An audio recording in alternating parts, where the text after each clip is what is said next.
We like playing war games. There is a certain appeal to them at a certain age. The idea of being a heroic soldier fighting valiantly against evil, being heralded as a triumphant hero, it's something that's part of our culture. And it isn't something recent, it's something that's been part of our culture ever since war was conceived. And yet after a while you sort of get tired of war. You start to understand all its implications and realize that it is a calamity. Well, most people do, some still don't. You stop glorifying it. You accept it for what it is. Something that is, unfortunately, often inevitable. And what a better time than now to talk about this subject. Now being the time when World War III is seemingly at the border, knocking at the gates, driving the geese crazy. And what better game to use as background than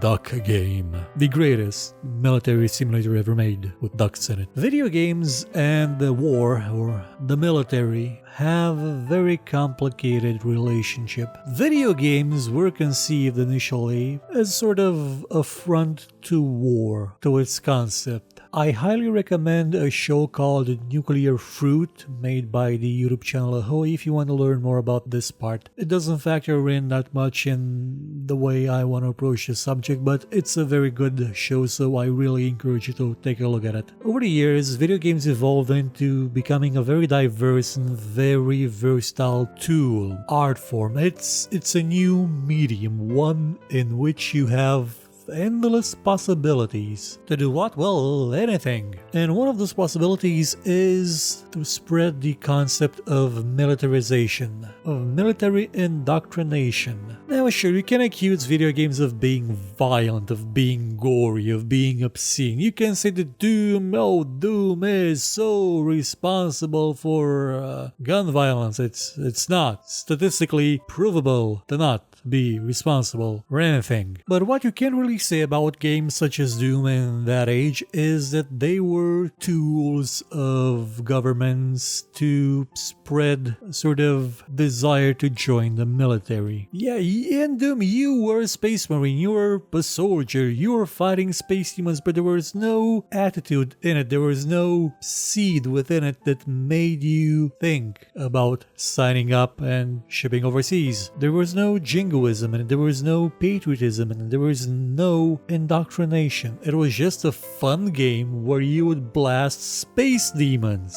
But as time went on, that started to shift. And mind you, I'm not talking about games specifically made by the army, like America's Army, which is a game made by the army, whose objective is to showcase what army life would be, and it was meant to be used as a recruitment tool. Yeah, that's fine and dandy, absolutely, go for it, no problem. The problem with militarization in video games stems from the fact that games that are not made by the military, games that are not supposed to indoctrinate you into thinking that, you know, I should join the army, actually do so. And they do so for reasons that don't seem intentional, at least at first. One explanation for this is that we're seeing just games trying to copy other mediums. Film, to be more exact. When you have a movie like Saving Private Ryan about the drama, the tragedy of soldiers in World War II, you kind of get that patriotic spirit, that inkling of a feeling of wanting to serve. Nothing wrong with that. It's a movie, a good movie, that showcases the tragedy of war. But when games started to adopt this, it became a bit skewed. Because at first it didn't really showcase the horror aspect and more of the heroism aspect. Sure, it was made to put the soldiers in a very respectful light, showcase their heroism, their fight against tyranny, their fight against evil, which again, nothing wrong with the idea.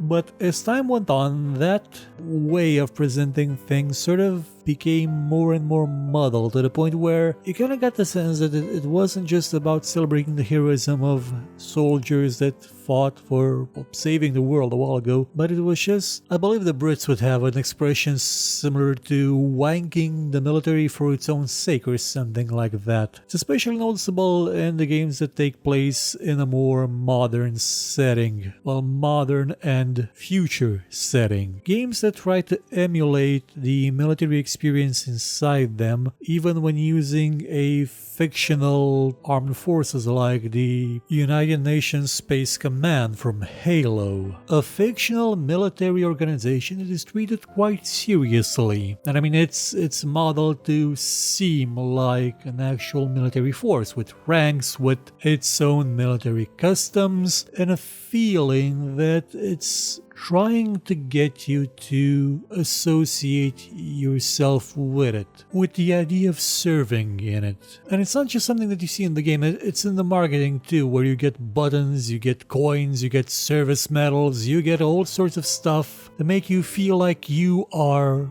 that soldier, that space marine, that John 117 Master Chief, that almost nameless faceless hero on the battlefield. There's a bit of a danger to it because it sort of plants into your mind a certain way of thinking, a certain subservience to an organization, a military organization, that in some cases may manifest itself in the real world. It's a phenomenon that's kind of noticeable. After all, the military, or the Air Force, did use Halo 3 to sort of try and recruit people at one time. To what degree it actually succeeded, I can't tell you. But there is a very strong connection between some game developers and the military, in the sense that soldiers are often sent video games like Halo, like Call of Duty, stuff that isn't Snake Pass or Yooka-Laylee to play when they're shipped overseas. Games that reinforce the conditions they are in, the structure they are in, the hierarchical military structure. And okay, let's say in Halo's case it may have been just an attempt to create a realistic depiction of what a military organization would look like in the far future. But when it comes to other games,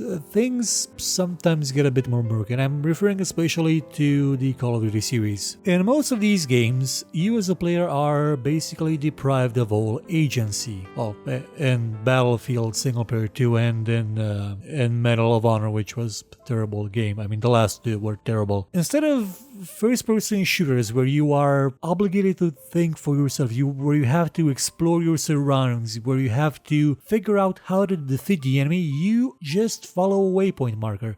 You are told from the very first moment to follow the waypoint marker and do what it says, and that is it. It's a method of designing a game that robs the player completely of any kind of actual decision making, which makes sense because you are a soldier. You are not an individual acting of their own free will. You're in the military, you're doing what you are ordered to do. And the game reinforces that constantly with its waypoints and with its so annoying property of not even letting you go past the door unless someone else opens it for you. Even if you have a rocket launcher that could easily bust it open, you have to wait for your comrade in arms to open the door for you and then go through it. And games like these also reinforce the idea of meaningless titles. Rank in the military is basically set up as a way to distinguish your performance, your status. Intrinsically, it is completely meaningless. It only serves to dig you deeper, to entrench you more into the idea of a military hierarchy through which you can achieve something more. You can become Master Sergeant, Master of Sergeant Masters, Major, Colonel, Sergeant of Sergeants, which is something that you see in every shooter, military shooter that has a multiplayer mode. You see that progression system, that for the most part meaningless progression system that reinforces the idea of rank, filled with pointless achievements, worthless medals, and oh so many goddamn ribbons for just about everything, just to show that you did something. Yes, you are good. You're on your way to the top. Just 50,000 more medals. It's that same kind of hierarchy, mirroring an actual military structure, at least on the surface. It's the basic idea of it. Now, was it actually implemented with the intent of reinforcing the military tradition? Well, I don't know, probably not. They just needed something to keep people in the game, well, and it did. The ranking up did keep people in the game. It kept them wanting to achieve more, wanting to serve more. I'm not sure if I'm making myself all that clear. What I'm getting at is that there is often a perplexing inclination in some video games, especially those that, well, let's say, sometimes market themselves as having been created with the help of actual soldiers serving in the military, to push the player into a train of thought that is more akin to that of an actual soldier in the military, of encouraging that kind of behavior of subservience, of following orders, of not going against command, of hero worship. Games that don't portray war as a tragedy, they don't portray it as something to be made fun of, they don't portray it as something that's so over the top and violent that it's just ridiculous, but it portrays war with that same sense of flag-waving patriotism and sometimes jingoism too, that you would see from the actual military, that you would see from something like the newsreels on Starship Troopers. And again, it's not something that you see just in the game. If it was just in the game, yeah, sure, no problem. Yeah, it's a game trying to imitate reality as much as it can. But everything else built around that game, the marketing component, the way the game is presented, the way the game is sold, the way the game is popularized, that goes hand in hand with recruitment tactics used by the military, that goes hand in hand with actually reinforcing the idea that, hey everybody, let's go to war, because war's sure damn tooting good. And that sort of rubs me the wrong way. There's a fine line between being respectful of the soldiers of a nation and encouraging people to become soldiers. And not all games do this. Like, some games can actually take the concept of war, of military, and actually do something interesting with it, like Spec Ops: The Line, which turned the entire idea on its head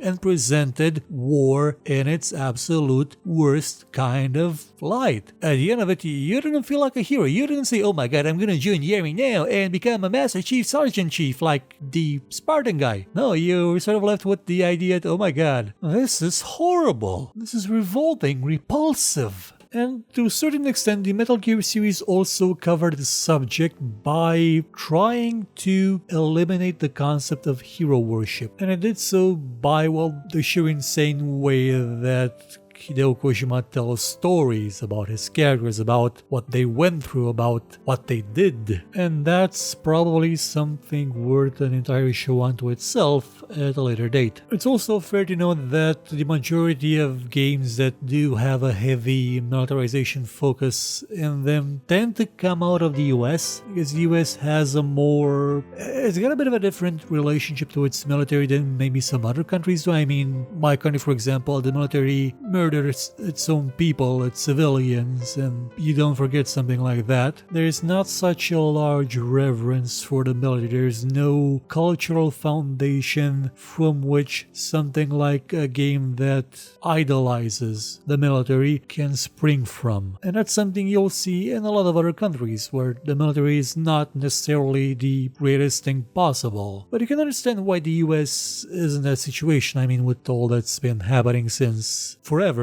So it was probably inevitable for some games to have that kind of feeling to them. When it isn't pleasant, I gotta say, it feels a bit off. It feels a bit forced. It feels like you're trying to get ideologies that are, let's face it, kind of horrible into a game and not presented critically, just pushed out into the mass market and see what sticks.